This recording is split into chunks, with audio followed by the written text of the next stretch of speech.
I have talked a lot about myself and parts of my life on this channel already, and the reason is I only want to talk about things I feel like I have the authority in. And while I'm not a psychologist and I also don't want to diagnose anyone here, I have experienced abuse and abusive people firsthand from a very young age on. And I want to talk about how hard it is to structure a life once you have experienced abuse yourself and you have escaped it. I in fact made a video here before, but it got too long and I went in too much detail that I didn't have to.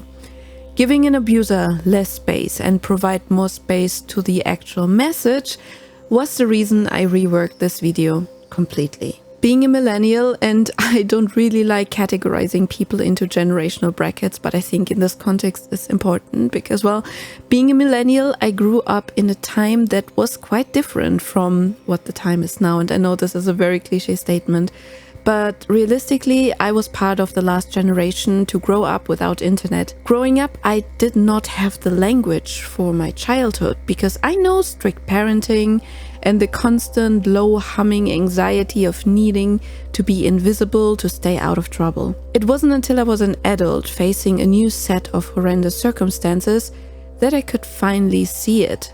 I realized my childhood hadn't just been difficult. It had been a training ground, perfectly setting me up for the abuse that would come later. The foundation was laid with a single corrupted word: respect. When my mother demanded respect, she didn't mean she wanted me to value her as a person, because that I already did. In the authoritarian context of our home, respect was a synonym for obedience. It meant it was not to talk back, not to disagree, and certainly not to develop my own opinions. It meant my own judgment from what I should wear to who my friends should be was fundamentally invalid. This on its own might be dismissed as controlling parenting, but the abuse was not in the what, but in the how. It was in the calculated cruelty of the consequences. I learned this lesson most clearly when I was just 7. For a minor inconvenience, I can no longer remember what it was, my mother took my stuffed dog that I had since birth and cut it open with her scissors. That day, I taught myself to saw from one of her yarn workbooks, and I poked myself several times and I bled all over my plushie by trying to get it fixed. But I could, of course, never fix him properly. He would leak his stuffing from then on, and the pieces of polyfill in my bed in the morning were a helpless reminder how I failed to show respect. It was the first time I consciously understood the rules of the house. The moment she knew I loved something, it became a tool for my compliance. My attachments were her power over me, and the single act taught me more than any lecture could actually have. It taught me that to be safe, I had to hide what I valued. To survive, I had to learn not to get attached to anything at all. This lesson was reinforced for years. I fished my favorite books out of the big trash can outside several times. I searched for dolls and toys thrown out of the window in the bushes around the house. The message was consistent. Your joy is conditional and can be taken away at any moment. And so I learned to be perfect, silent, and invisible. I learned that love and possessions were connected, and that my own feelings were a liability. And this is the foundation abuse builds on. It's not about creating a monster, it's about constantly dismantling a child's sense of self and safety until they cannot recognize a threat when it appears in adulthood, because to them, everything just feels like home. Looking back, breaking the pattern of abuse feels nearly impossible because the damage isn't in the memories alone. It is in the rewiring of your brain while it is happening. And when you're raised within extremes like loss, guilt, anger, and constant anxiety, your system learns to operate at this very high threshold. You become numb to the small, subtle feelings that make up a normal life. And this numbness is a survival mechanism, but it is also so dangerous because it doesn't just block out the bad. It also mutes the joy, the peace, and the happiness because you're always too busy scanning the horizon for more danger. And worse, when you are constantly seen as the problem, you eventually accept the role. It becomes an unconscious identity that triggers a lot of self-blame for outside circumstances. And this is the most dangerous part of abuse conditioning. It erases your ability to spot red flags in others. You don't recognize them because you have been trained to locate the flaw within yourself first. Because abuse, after all, rarely introduces itself with, "Hi, I am abuse and I'm going to ruin your life." It comes quietly and finding the person who has already been taught to blame themselves over everyone else. Leaving home and going no contact with my mother was supposed to be my liberation. Finally, freedom. But in reality, it was terrifying. I was an adult who had never learned to stand up for herself, making meaningful decisions for her life, or simply just be her own person. My whole life, I had operated on a flawed assumption that I would never need those skills as long as I surrounded myself with people who had my best interest in mind. And for a while, it seemed to work because I found kind people. But the survival strategy of my childhood and being a passive yes-sayer and "I don't care, you decide" echo, it had a fatal flaw in the real world. It doesn't make you likable, it makes you a ghost. People get bored of ghosts, especially when they meet new, exciting people. You have no identity from them to connect with when your interests are just a mirror of their interests and your friends are only your friends by extension. You are not a partner or a friend. You're an attachment, you're an accessoire to their life, and eventually, at some point, they stop noticing you're even there. And then you will think you didn't try hard enough, you were not perfect enough, next time you have to try harder. And this is a loop that takes you to the people who seek this behavior for their own nefarious reason. Abuse in relationships works because of the play between love bombing and breadcrumbing. The love bombing gives you the peace of mind you have always craved, the feeling that you finally arrived at your destination. You feel valued and seen, loved for who you are without even having to try. The feeling is so strong and so affirming, and then the breadcrumbing, or sometimes even just ghosting, suddenly creates a void where all that affection was. The void is a tool of control. It's a reminder that this love, this affection, is conditional, and that to feel it again, you have to go back being obedient. And the exact pattern you have learned in your childhood now is being repeated as an adult.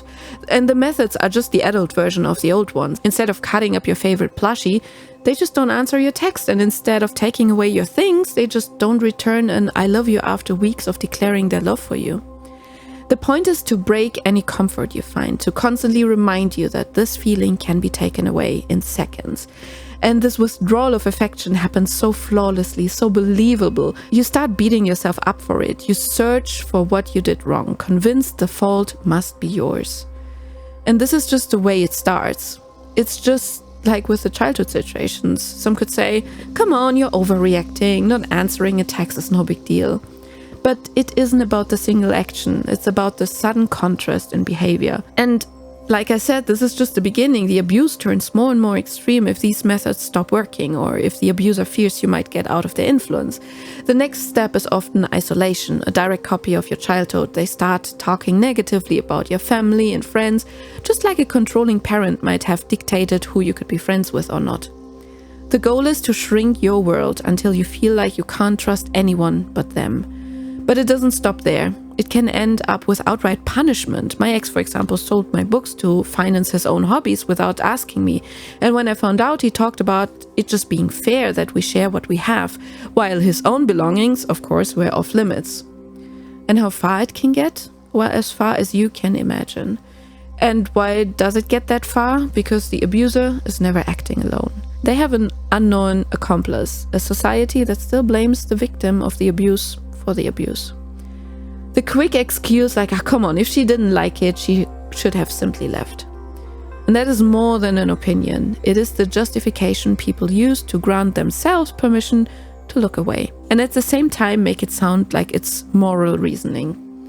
The behavior is an abuser's greatest tool. It is what isolates the victim until they are completely alone. It is what transports us back to our childhood, making us feel helpless again, powerless to decide our own fate. So we try to sit it out, hoping they will change or that someone, anyone, will finally see our struggle and save us. I have bad news. Nobody will come to save you. The only person who will show up is the next abuser, eager to love bomb someone who already feels trapped. And this is the sad part. The hope for rescue is the very thing that continues the cycle, or rather the downward spiral. For me, breaking out wasn't a gradual awakening. It was a single brutal decision. The choice was simple even for my cortisol-fueled mind. Even I understood its heaviness. The decision was either I wouldn't survive the next attack, or I had to cut him off. It took being pushed to the absolute very edge for me to finally realize that I had a choice.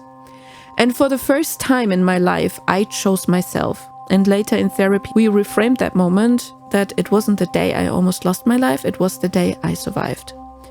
And that was the so-called click moment in my therapy that people often talk about. The instant the world rearranges itself and suddenly everything makes sense.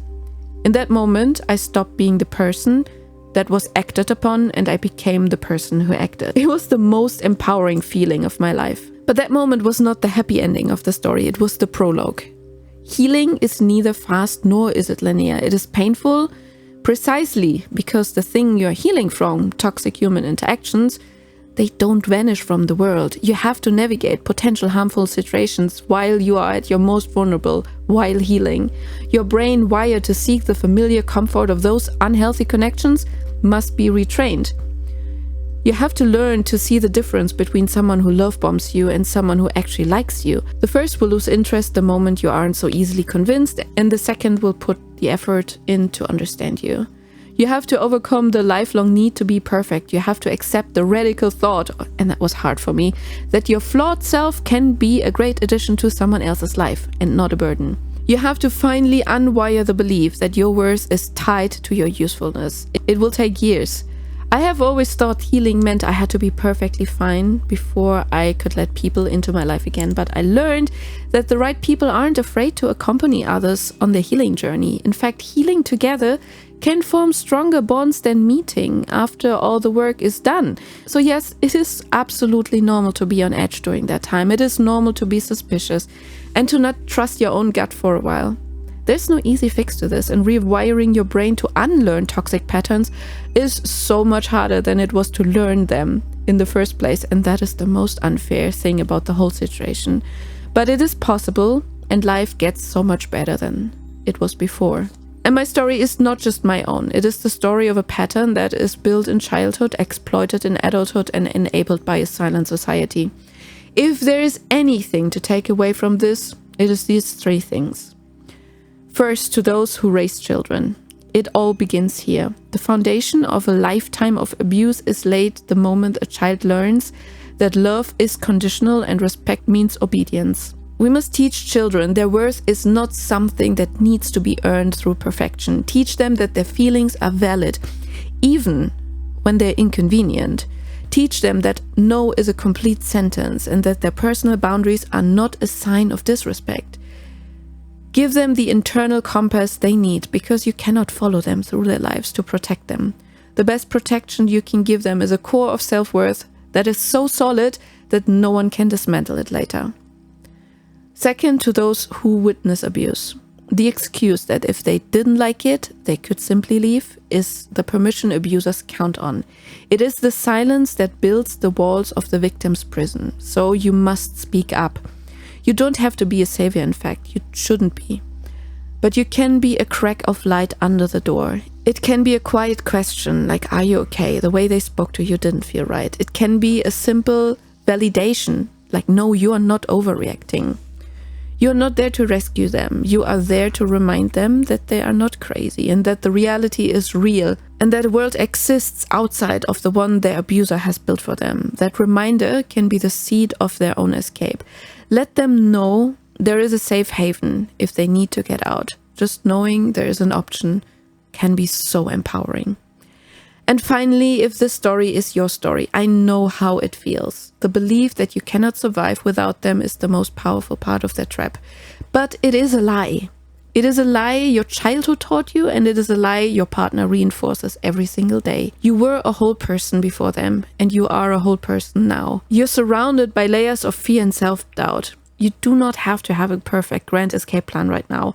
You don't have to know what the rest of your life will look like. The fear of the unknown is often bigger than the fear of the abuser because they create this image. They create a world in your head that can't be survived without them. But I guarantee you, every single scenario in your life, they are not in your life, is better than what you're in right now. And while it doesn't have to be the great escape today, do something simply for yourself today.